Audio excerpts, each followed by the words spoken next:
श्री शिवाय नमस्तुभ्यं। श्री शिवाय नमस्तुभ्यं। श्री शिवाय नमस्तुभ्यं।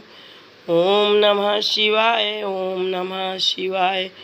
ओम नमः शिवाय।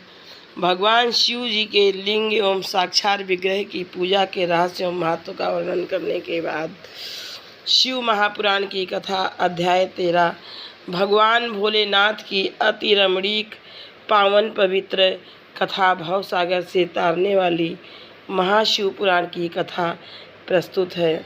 व्यास जी के शिष्य श्री सूत जी कहते हैं कि बिल्वपत्र बहुत ही पूर्ण और शिव जी का स्वरूप है। त्रिदलम त्रिगुणाकारम त्रिनेत्रम च शिवर्पणम। इस प्रकार से बताते हैं कि बिल्वपत्र की महिमा के पश्चात की शिव का ही स्वरूप है। रुद्राक्ष धारण की महिमा क्या है, उसके कितने प्रकार होते हैं, रुद्राक्ष के कितने प्रकार होते हैं। एक मुख वाला रुद्राक्ष साक्षात शिव का ही स्वरूप है। कहा जाता है कि शिव महापुराण में एक मुख वाले रुद्राक्ष को साक्षात शिव का स्वरूप ही कहा गया है। वह भोग और मोक्ष रूपी फल प्रदान करता है। जहाँ रुद्राक्ष की पूजा होती है वहाँ लक्ष्मी स्वयं आती है। दो मुख वाला रुद्राक्ष देवेश्वर कहा गया है। वह संपूर्ण कामनाओं और फलों को प्रदान करने वाला होता है। पहले मुख वाला एक मुख वाले रुद्राक्ष को साक्षात शिव ही कहा गया है। दो मुख वाले रुद्राक्ष को देवेश्वर कहा गया है। वह संपूर्ण कामनाओं को पूर्ण करने वाला होता है। अब रुद्राक्ष की महिमा इत्यादि के वर्णन के संबंध में श्री सूत जी कहते हैं, हे महाप्राज्ञ, हे महामते, हे विद्वान, हे शौनक जी, अब मैं संक्षेप में रुद्राक्ष का महात्म्य बताता हूँ, उसे सुनो। रुद्राक्ष शिव को बहुत ही प्रिय है। इसे परम पावन समझना चाहिए। रुद्राक्ष के दर्शन से, स्पर्श से तथा उस पर जप करने से वह समस्त पापों का अपहरण करने वाला माना गया है। हे शौनक जी, पूर्व काल में परमात्मा शिव ने समस्त लोगों का उपकार करने के लिए देवी पार्वती के सामने रुद्राक्ष की महिमा का वर्णन किया था। भगवान शिव जी माता पार्वती जी से कहते हैं, हे महेश्वरी, हे शिवे, मैं तुम्हारे प्रेमवश भक्तों के हित की कामना से रुद्राक्ष की महिमा का वर्णन करता हूँ, उसे सुनो। हे पार्वती, पूर्व काल की बात है, मैं मन को संयम में रखकर हजारों दिव्य वर्षों तक घोर तपस्या में लगा रहा। एक दिन सहसा मेरा मन क्षुब्ध हो उठा। परमेश्वरी, मैं संपूर्ण लोकों का उपकार करने वाला स्वतंत्र परमेश्वर हूँ। अतः उस समय मैंने लीलावश ही अपने दोनों नेत्र खोले। खोलते ही मेरे मनोहर नेत्रपुटों से कुछ जल की बूंदें गिरीं। आंसू की उन बूंदों से वहाँ रुद्राक्ष नामक वृक्ष पैदा हो गया। भक्तों पर अनुग्रह करने के लिए वे अश्रुबिंदु स्थावर भाव को प्राप्त हो गए। वे रुद्राक्ष मैंने विष्णु भक्त को तथा चारों वर्णों के लोगों को बांट दिया। भूतल पर अपने प्रिय रुद्राक्षों को मैंने गौड़ देश में उत्पन्न किया, जैसे कि मथुरा, अयोध्या, लंका, मलयाचल, सहगिरी, काशी तथा अन्य देशों में भी उनके अंकुर उगाए। वे उत्तम रुद्राक्ष असही पाप समूहों का भेदन करने वाले तथा श्रुतियों के भी प्रेरक हैं। मेरी आज्ञा से वे ब्राह्मण, क्षत्रिय, वैश्य और शूद्र जाति के भेद से इस भूतल पर प्रकट हुए। रुद्राक्षों की ही जाति के शुभाक्ष भी हैं। उन ब्राह्मणादि जाति वाले रुद्राक्षों के वर्ण श्वेत, रक्त, पीत तथा कृष्ण जानने चाहिए। मनुष्यों को चाहिए कि वे क्रमशः वर्ण के अनुसार अपनी जाति का ही रुद्राक्ष धारण करें। भोग और मोक्ष की इच्छा रखने वाले चारों वर्णों के लोगों और विशेषतः शिव भक्तों को शिव पार्वती की प्रसन्नता के लिए रुद्राक्ष के फलों को अवश्य धारण करना चाहिए। आंवले के फल के बराबर जो रुद्राक्ष है वह श्रेष्ठ बताया गया है। जो बेर के फल के बराबर हो उसे मध्यम श्रेणी का रुद्राक्ष समझना चाहिए। जो चने के बराबर हो उसकी गणना निम्न कोटि की गई है। और अब इसकी उत्तमता को परखने की यह दूसरी उत्तम प्रक्रिया बताई जाती है। इसे बताने का उद्देश्य है भक्तों की हित कामना। हे पार्वती, तुम भली भांति प्रेम पूर्वक इस विषय को सुनो। हे महेश्वरी, जो रुद्राक्ष बेर के फल के समान बराबर होता है वह उतना छोटा होने पर भी लोक में उत्तम फल देने वाला तथा सुख सौभाग्य की वृद्धि करने वाला होता है। जो रुद्राक्ष आंवले के फल के बराबर होता है वह समस्त अरिष्टों का विनाश करने वाला होता है तथा जो गुंजा फल के समान बहुत छोटा होता है वह संपूर्ण मनोरथों और फलों की सिद्धि करने वाला है। रुद्राक्ष जैसे जैसे छोटा होता है वैसे अधिक फल देने वाला होता है। एक एक बड़े रुद्राक्ष से एक एक छोटे रुद्राक्ष को विद्वानों ने 10 गुना अधिक फल देने वाला बताया है। पापों का नाश करने के लिए रुद्राक्ष धारण आवश्यक बताया गया है। वह निश्चय ही संपूर्ण अभीष्ट मनोरथों का साधक है, अतः अवश्य ही उसे धारण करना चाहिए। हे परमेश्वरी, लोक में मंगलमय रुद्राक्ष जैसा फल देने वाला देखा जाता है वैसी फलदायिनी दूसरी कोई माला नहीं दिखाई देती।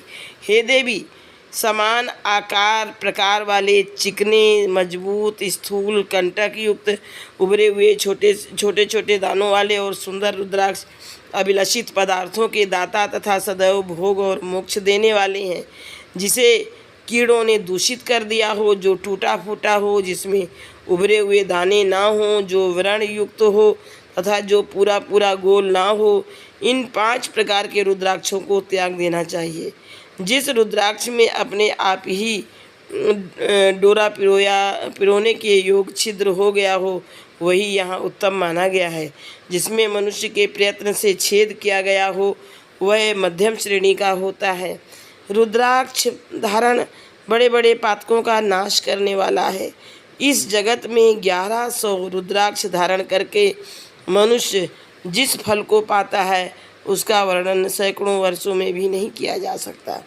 भक्तिमान पुरुष 550 रुद्राक्ष के दानों का सुंदर मुकुट बना ले और उसे सिर पर धारण करे।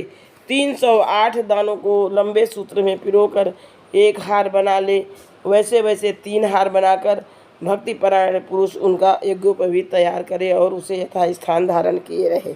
इसके बाद किस अंग में कितने रुद्राक्ष धारण करने चाहिए यह बताकर सूत जी कहते हैं, हे महर्षियों, सिर पर ईशान मंत्र से, कान में तत्पुरुष मंत्र से तथा गले और हृदय में अघोर मंत्र से रुद्राक्ष धारण करना चाहिए।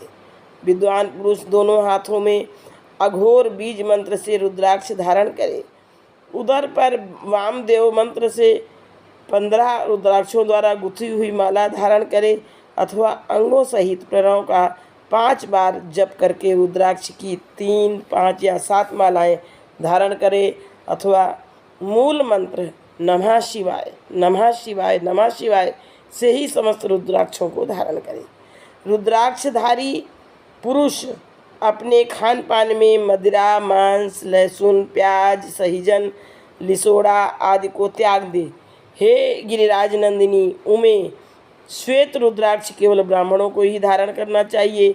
गहरे लाल रंग का रुद्राक्ष क्षत्रियों के लिए हितकर बताया गया है। वैश्यों के लिए प्रतिदिन बारंबार पीले रुद्राक्ष को धारण करना चाहिए और शूद्रों को काले रंग का रुद्राक्ष धारण करना चाहिए। यह वेदोक्त मार्ग है। ब्रह्मचारी, वानप्रस्थ, गृहस्थ और सन्यासी, इन 4 आश्रम वाले लोगों को सबको नियम पूर्वक रुद्राक्ष धारण करना उचित है। इसे धारण करने का सौभाग्य बड़े पुण्य से प्राप्त होता है। हे उमा, पहले आंवले के बराबर और फिर उससे भी छोटे रुद्राक्ष धारण करे। जो रोगी हो, जिनमें दाने ना हो, जिन्हें कीड़ों ने खा लिया हो, जिनको पिरोने योग्य छेद ना हो, ऐसे रुद्राक्ष मंगलाकांक्षी पुरुषों को नहीं धारण करने चाहिए। रुद्राक्ष मेरा मंगलमय लिंग विग्रह है। वह अंततोगत्वा चने के बराबर लघुतर होता है। सूक्ष्म रुद्राक्ष को ही सदा प्रशस्त माना गया है। सभी आश्रमों में समस्त वर्णों, स्त्रियों और शूद्रों को भी भगवान शिव की आज्ञा के अनुसार सदैव रुद्राक्ष धारण करना चाहिए। यतियों के लिए प्रणव के उच्चारण पूर्वक रुद्राक्ष धारण का विधान है, जिसके ललाट में त्रिपुंड लगा हो और सभी अंग रुद्राक्ष से विभूषित हों तथा जो मृत्युंजय मंत्र का जप कर रहा हो, उसका दर्शन करने से साक्षात रुद्र के दर्शन का फल प्राप्त होता है। हे पार्वती, रुद्राक्ष अनेक प्रकार के बताए गए हैं। मैं उनके भेदों का वर्णन करता हूँ। वे भेद भोग और मोक्ष रूप फल देने वाले हैं। तुम उत्तम भक्ति भाव से उनका परिचय सुनो। एक मुख वाला रुद्राक्ष साक्षात शिव का स्वरूप है। वह भोग और मोक्ष रूपी फल प्रदान करता है। जहाँ रुद्राक्ष की पूजा होती है, वहाँ से लक्ष्मी दूर नहीं जाती हैं। उस स्थान के सारे उपद्रव नष्ट हो जाते हैं तथा वहाँ रहने वाले पुरुष। दो मुख वाला रुद्राक्ष देव देवेश्वर कहा गया है। वह संपूर्ण कामनाओं और फलों को देने वाला है। तीन मुख वाला रुद्राक्ष सदा साक्षात साधन का फल देने वाला है। उसके प्रभाव से सारी विद्याएं प्रतिष्ठित होती हैं। चार मुख वाला रुद्राक्ष साक्षात ब्रह्मा का स्वरूप है। वह दर्शन और स्पर्श से शीघ्र ही धर्म, अर्थ, काम और मोक्ष इन चारों पुरुषार्थों को देने वाला है। पांच मुख वाला रुद्राक्ष साक्षात कालाग्नि रुद्र रूप है। वह सब कुछ करने में समर्थ है, सबको मुक्ति देने वाला तथा संपूर्ण मनोवांछित फल प्रदान करने वाला है। पंच मुख रुद्राक्ष समस्त पापों को दूर करता है। छह मुखों वाला रुद्राक्ष कार्तिकेय का स्वरूप है। यह दाहिनी बाह में उसे धारण किया जाए तो धारण करने वाला मनुष्य ब्रह्म हत्या आदि पापों से मुक्त हो जाता है, इसमें संशय नहीं है। हे महेश्वरी, सात मुख वाला रुद्राक्ष अनंग स्वरूप और अनंग नाम से ही प्रसिद्ध है। देवेशी, उसको धारण करने से दरिद्र भी ऐश्वर्यशाली हो जाता है। आठ मुख वाला रुद्राक्ष अष्टमूर्ति भैरव रूप है। उसको धारण करने से मनुष्य पूर्णायु प्राप्त होता है और मृत्यु के पश्चात शूलधारी शंकर हो जाता है। नौ मुख वाले रुद्राक्ष को भैरव तथा कपिल मुनि का प्रतीक माना गया है अथवा नौ रूप धारण करने वाली महेश्वरी दुर्गा उसकी अधिष्ठात्री देवी मानी गई हैं।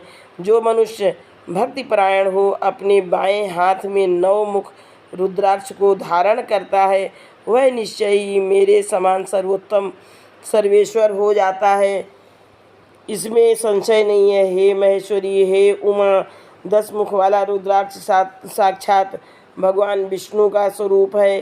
देवेशी, उसको धारण करने से मनुष्य की संपूर्ण कामनाएं पूर्ण हो जाती हैं। परमेश्वरी, 11 मुख वाला रुद्राक्ष जो रुद्राक्ष है वह रुद्र रूप है। उसको धारण करने से मनुष्य सर्वत्र विजयी होता है। 12 मुख वाले रुद्राक्ष को केश प्रदेश में धारण करे, उसके धारण करने से मानो मस्तक पर 12 आदित्य विराजमान हो जाते हैं। 13 मुख वाला रुद्राक्ष विश्व देवों का स्वरूप है। उसको धारण करके मनुष्य संपूर्ण अभीष्ट को पाता है और सौभाग्य और मंगल लाभ करता है। 14 मुख वाले रुद्राक्ष जो रुद्राक्ष हैं वह परम शिव रूप है। उसे भक्तिपूर्वक मस्तक पर धारण करे, इससे समस्त पापों का नाश हो जाता है। हे गिरिराज कुमारी, हे उमा, हे दुर्गे, इस प्रकार मुखों के भेद से रुद्राक्ष के 14 भेद बताए गए हैं। अब तुम जो है इस प्रकार से उन रुद्राक्षों के धारण करने के मंत्रों को प्रसन्नतापूर्वक सुनो। ओम ह्रीम नमः। नंबर 2, ओम नमः, ओम क्लीम नमः, ओम ह्रीम नमः, ओम ह्रीम नमः, ओम ह्रीम हुम नमः, ओम हुम नमः, ओम हुम नमः, ओम हुम ह्रीम हुम नमः, ओम ह्रीम नमः, ओम ह्रीम हुम नमः, ओम क्रोम क्षौम रोम नमः, ओम ह्रीम नमः, ओम नमः। इन 14 मंत्रों द्वारा क्रमशः 1 से लेकर 14 मुख वाले रुद्राक्ष को धारण करने का विधान है। साधक को चाहिए कि वह निद्रा और आलस्य का त्याग करके श्रद्धा भक्ति से संपन्न हो। संपूर्ण मनोरथों की सिद्धि के लिए उक्त मंत्रों द्वारा उन रुद्राक्षों को धारण करें। रुद्राक्ष की